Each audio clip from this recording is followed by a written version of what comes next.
ইসরায়েলের প্রধানমন্ত্রী Benjamin Netanyahu নিহত কিংবা আহত হয়েছেন বলে দাবি করেছে ইরানের তাসনিম নিউজ এজেন্সি। তবে এই দাবির পক্ষে কোনো প্রমাণ উপস্থাপন করতে পারেনি সংস্থাটি।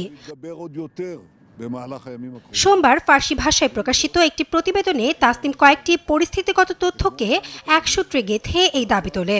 এর মধ্যে রয়েছে সম্প্রতি নেতানিয়াহুর কোনো ভিডিও ফুটেজ না থাকা, তার বাসভবনে নিরাপত্তা জোরদারের খবর, জ্যারেড কুশনার ও মার্কিন বিশেষ দূত স্টিভ উইটকফের সফর স্থগিত হওয়া এবং ফ্রান্সের প্রেসিডেন্ট ম্যাক্রোর সঙ্গে নেতানিয়াহুর একটি ফোনালাপের সংবাদ বিজ্ঞপ্তিতে তারিখ উল্লেখ না থাকা।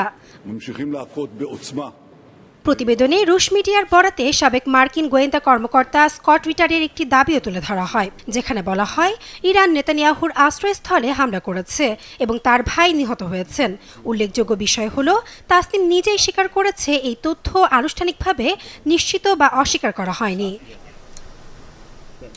তবে সর্বসাধারণের জন্য উন্মুক্ত তথ্যই এই গুজবের ভিত্তিকে দুর্বল করে দেয়।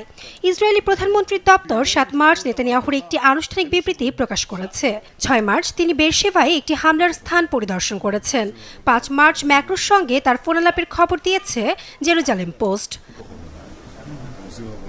এটি প্রথমবার নয়। যুদ্ধের আগেও নেতানিয়াহুর ভাগ্য নিয়ে ইরানের একই ধরনের দাবিকে ইসরায়েলের প্রধানমন্ত্রীর দপ্তর ভুয়া খবর বলে উড়িয়ে দিয়েছিল। ২ মার্চ জেরুজালেমে নেতানিয়াহুর কার্যালয়ের আশেপাশে কোনো ক্ষেপণাস্ত্র আঘাতের চিহ্ন পাওয়া যায়নি বলে জানিয়েছে সিনহুয়া। বিশ্লেষকরা বলছেন, ইরান ও ইরানপন্থী গণমাধ্যমের এটি একটি পরিচিত কৌশল।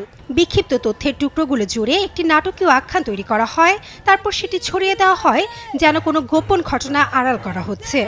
মার্কিন ট্রেজারি বিভাগ তাসনিমকে ইরানের ইসলামিক রেভলিউশনারি গার্ড কর্পসের সঙ্গে সংযুক্ত বলে চিহ্নিত করেছে। নাসরিন আক্তার, চ্যানেল 24।